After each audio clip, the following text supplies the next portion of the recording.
Welcome dear students. I hope you are enjoying your summer vacations. But enjoy के चक्कर में पढ़ाई को मत भूल जाना.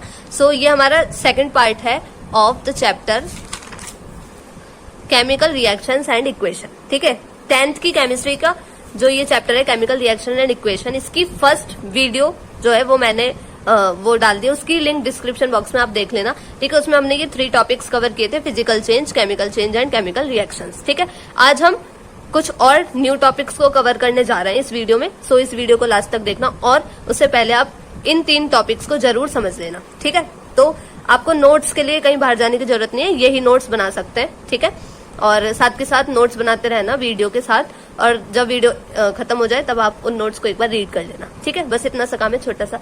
सो let's start the video. So ये हमारा क्या है, 4th टॉपिक है हमारा, जिसका नाम है characteristic features of a chemical reaction. हमने केमिकल रिएक्शन पढ़ी थी क्या होता है, तो आज हम उसकी कैरेक्टरिस्टिक्स पढ़ेंगे कि कैसे पता चलेगा कि हाँ एक केमिकल रिएक्शन हुई है.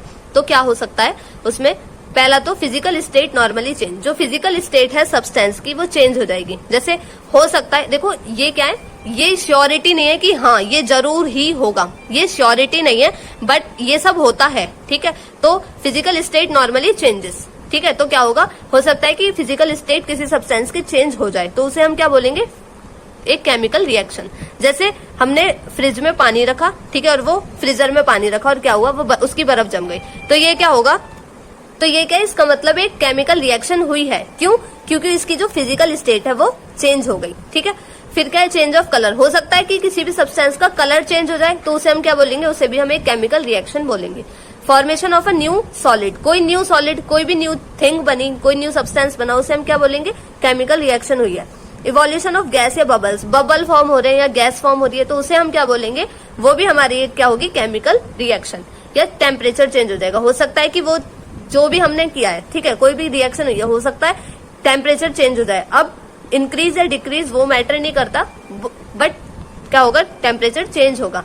ठीक है, तो क्या है ये सब, ये हमारी एक केमिकल रिएक्शन है. जैसे पानी ठंडा होने के लिए रखा, तो उसका टेम्परेचर क्या हो गया, डाउन हो गया. ठीक है, अब उस पानी को बाहर निकाल दे तो टेम्परेचर इंक्रीज हो गया, मतलब पानी गर्म हो गया. ठंडा होगा तो टेम्परेचर डाउन होगा. ठीक है, तो ये सब क्या होंगे, ये फीचर है, एक कैरेक्टरिस्टिक है किसी भी केमिकल रिएक्शन की, कि ये सब चीजें अगर हो रही हैं तो हाँ वो क्या हुई है, एक केमिकल रिएक्शन हुई है. ठीक है, तो ये क्या है, हमारा 4th टॉपिक जो हमने कंप्लीट कर लिया. ठीक है, तो अब हम इस पे भी टिक लगा देते हैं कि जो हमारा ये टॉपिक है वो हमने कंप्लीट कर लिया. अब हम क्या पढ़ने वाले हैं, केमिकल इक्वेशन, हमारा 5th टॉपिक. ठीक है, तो ये क्या है, हमारा 5th टॉपिक है केमिकल इक्वेशन. तो सबसे पहले केमिकल इक्वेशन क्या होती है, तो केमिकल इक्वेशन किसी भी केमिकल रिएक्शन को लिखने का, अगर हम लिख कर दिखा रहे हैं उसे हम केमिकल इक्वेशन बोलते हैं. ये सिंपल सी एक बात है. ठीक है, ये कितने टाइप की होती है, 3 टाइप्स की होती है केमिकल इक्वेशन. तो हम उन तीनों को पढ़ेंगे ब्रीफ में, जिससे हमें पता चलेगा कि एग्जैक्टली केमिकल इक्वेशन क्या होती है. तो जो हमारा फर्स्ट पार्ट है वो क्या है, वर्ड इक्वेशन. ठीक है, 3 टाइप में से फर्स्ट टाइप है हमारा वर्ड इक्वेशन. तो जैसे कोई भी रिएक्शन हुई है मैग्नीशियम और ऑक्सीजन के बीच में, और अगर मैग्नीशियम और ऑक्सीजन आपस में रिएक्ट करेंगे तो क्या फॉर्म होगा, मैग्नीशियम ऑक्साइड. ये आपको याद रखना है. ठीक है, कुछ चीजें जो आपको याद रखनी पड़ेंगी, ठीक है, उनकी फिर हैबिट हो जाएगी, फिर आपको वो समझ आने लगेंगी. केमिस्ट्री में यही होता है कि सबसे पहले आपको कुछ चीजों को याद करना पड़ता है, देन आपको वो समझ आती है. ठीक है, स्टार्टिंग से समझने की कोशिश करना ही बेकार है, बिकॉज कुछ चीजें ऐसी ही होती हैं जो डायरेक्ट समझ नहीं आ सकती. ठीक है, तो वर्ड इक्वेशन, इसमें क्या है, मैग्नीशियम और ऑक्सीजन ने आपस में रिएक्शन की, ठीक है, और क्या बना दिया, मैग्नीशियम ऑक्साइड. तो ये दोनों क्या है, रिएक्टेंट. अब ये कैसे पता चलेगा, जब आप फर्स्ट वीडियो देखेंगे, फर्स्ट पार्ट देखेंगे. ठीक है, उसमें मैंने ये समझा रखा है, ये रिएक्टेंट, ये प्रोडक्ट है. मैग्नीशियम और ऑक्सीजन ने रिएक्शन की और मैग्नीशियम ऑक्साइड बनाया, तो हमने ये सिंपली लिख दिया कि magnesium plus oxygen gives out. अच्छा, इस एरो को हम क्या बोलते हैं, गिव्स आउट. ठीक है, इसे हम गिव्स आउट बोलते हैं. वैसे बाद में बता दूंगी, बट मैं अभी भी बता देती हूँ, ये गिव्स आउट होता है. तो मैग्नीशियम और ऑक्सीजन ने रिएक्शन की, तो हमने लिख दिया magnesium plus oxygen gives out magnesium oxide, बस. ठीक है, ये क्या हो गया, ये वर्ड इक्वेशन है. तो ये क्या करती है, a word equation shows the change of reactant to product. Word equation क्या दिखाती है कि एक रिएक्टेंट प्रोडक्ट में फॉर्म हो गया. ठीक है, और ये जो एरो बीच में होता है, मतलब इस एरो को क्या बोलते हैं हम, गिव्स आउट. तो बीच में एक एरो के थ्रू वर्ड इक्वेशन क्या शो करती है कि रिएक्टेंट प्रोडक्ट में चेंज हो गई. Reactant are written on left side with a plus sign between them. ठीक है, लेफ्ट साइड ये हमारी लेफ्ट साइड होती है कॉपी की, और ये राइट साइड होती है. ठीक है। तो लेफ्ट साइड में लिखते हैं हम रिएक्टेंट्स को और राइट साइड में लिखते हैं हम प्रोडक्ट को।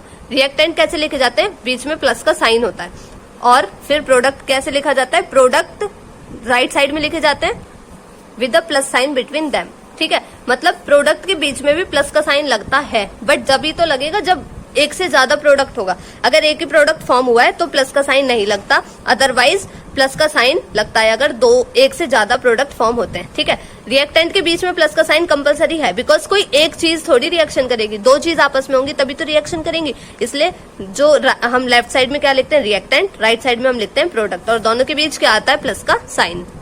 और जो एरो होता है, ठीक है, मतलब ये एक एरो है, उसका जो हेड है, ये क्या होता है, हेड, ये किसकी साइड जाता है, प्रोडक्ट की साइड हम इसे लगाते हैं। तो वो क्या दिखाते हैं, ये शो करता है कि जो हमारी रिएक्शन हो रही है वो इस साइड में हो रही है, ठीक है।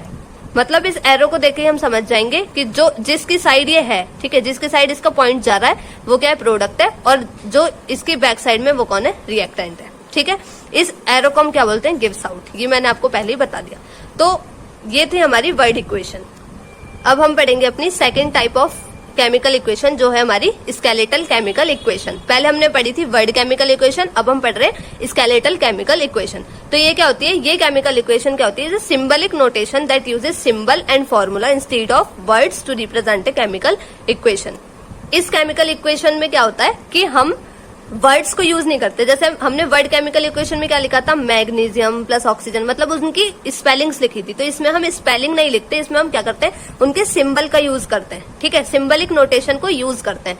मतलब जैसे मैग्नीशियम है, ठीक है, मैग्नीशियम होता है वैसे वो, तो मैग्नीशियम है, उसका जो सिंबल होता है वो होता है Mg, ऑक्सीजन का होता है O, ठीक है। तो हम ये सब यूज करेंगे, उनके सिंबल्स को यूज करेंगे इंस्टेड ऑफ उनकी स्पेलिंग्स को, ठीक है। स्केलेटल केमिकल इक्वेशन में क्या होता है, हम उनके सिंबल्स को यूज करते हैं या फॉर्मूले को यूज करते हैं, और वर्ड केमिकल इक्वेशन में हम उनको वर्ड की फॉर्म में लिखते हैं, मतलब उनकी स्पेलिंग्स लिखते हैं, ठीक है। जैसे MgO2 गिव्स आउट MgO, ठीक है। Zn प्लस HCl, Zn क्या है, जिंक, प्लस HCl, HCl क्या है, हाइड्रोक्लोरिक एसिड। तो इन्होंने क्या दिया, ZnCl2 प्लस H2, ठीक है। तो ये होती है हमारी स्केलेटल केमिकल इक्वेशन। वो एक हमने वर्ड पढ़ ली, हमने स्केलेटल पढ़ ली। अब हम क्या पढ़ने वाले हैं, अब हम पढ़ेंगे बैलेंस्ड केमिकल इक्वेशन। ये हमारा थर्ड टाइप है, ठीक है। Third type of chemical equation है क्या, बैलेंस्ड केमिकल इक्वेशन। इसमें क्या होता है, a chemical equation in which number of atom of each element on reactant side is equal to the product side is called the balanced chemical equation, ठीक है। मतलब एक बैलेंस्ड केमिकल इक्वेशन क्या होती है, वो होती है जिसमें नंबर ऑफ एलिमेंट्स जो रिएक्टेंट में है और जो प्रोडक्ट में है वो बराबर हो। अगर जैसे मैग्नीशियम है, उसने रिएक्शन की, ठीक है, अगर रिएक्टेंट में 2 मैग्नीशियम है तो प्रोडक्ट में भी 2 मैग्नीशियम होने चाहिए, ठीक है। अगर सेम अमाउंट में है तो उसे हम क्या बोलेंगे, बैलेंस्ड केमिकल इक्वेशन। जैसे इसमें देखते हैं, इसमें यहाँ पर रिएक्टेंट साइड में कितने Mg है, सिर्फ 1, और प्रोडक्ट में 1, तो मतलब ये क्या है, बैलेंस है। बट यहाँ ऑक्सीजन कितने, 2, यहाँ कितने, 1, तो जो इक्वेशन है वो बैलेंस नहीं है, ठीक है। तो इसे बैलेंस करने के लिए कुछ स्टेप्स हमें फॉलो करने होते हैं। तो वीडियो ज्यादा लेंथी हो जाएगी, इसलिए हम उन स्टेप्स को इस वीडियो में कवर नहीं करेंगे।